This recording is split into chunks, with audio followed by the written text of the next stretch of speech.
ఈ మధ్యన పంచాయతీల్లో ఒక వెధవ నాటకాలు ఎక్కువైపోయినాయి. అధికారంలో ఉన్నటువంటోళ్ళ లేకపోతే అధికార పార్టీ వాళ్ళ తొత్తులుగా మారి వాళ్ళే కోర్టులైపోయారు. ఇప్పుడు అట్లాంటి దానికి ఘాటైనటువంటి తీర్పిచ్చింది న్యాయస్థానం. గ్రామ పంచాయతీలు సివిల్ కోర్టులు కావని తేల్చి చెప్పింది. లీగల్ నోటీస్ ఆధారంగా అనుమతులు నిరాకరించడానికి వీలు లేదని స్పష్టం చేసి దరఖాస్తుదారు ప్రాథమిక హక్కుల్ని ఆస్తి స్వాధీనం అంశాన్ని మాత్రమే చూడాలని భవన నిర్మాణ అనుమతుల మీద హైకోర్టు న్యాయమూర్తి జస్టిస్ సత్తి సుబ్బారెడ్డి ఇచ్చినటువంటి తీర్పు సంచలనాత్మకమైనటువంటి తీర్పు.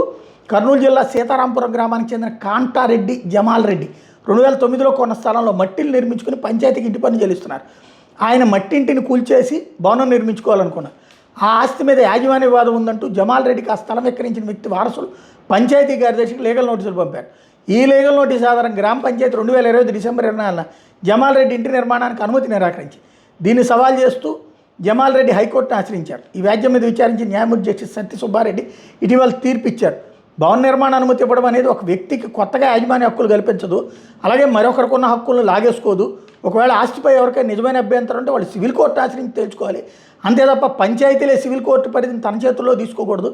ఈ కేసులో జమాల్ రెడ్డి స్థలం యాజమాన్య హక్కుల మీద అభ్యంతరం వ్యక్తం చేసిన వాళ్ళు కేవలం లీగల్ నోటీస్ ఇచ్చారు తప్ప ఇప్పటివరకు సివిల్ కోర్టులో కేసు కూడా దాఖలు చేయలేదని న్యాయమూర్తి గుర్తు చేశారు.